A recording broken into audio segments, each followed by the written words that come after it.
How to fix Instagram post not showing in feed. Hey, what's up guys? Welcome back to our YouTube channel and let's get started. First, if you are facing that problem where Instagram is no longer showing you any feeds, then you have to make sure that you are using the latest version of your app.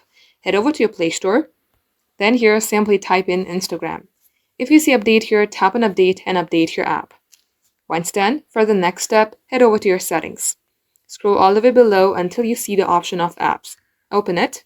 You will see all the applications that you have installed in your device. Here again, you have to search for Instagram. Tap onto Instagram, then tap on storage. Clear the cache. If you know your credentials like your username and password, you might also go ahead and tap on clear data and delete the data. Once done, come back onto app info page. Tap on force stop, then OK.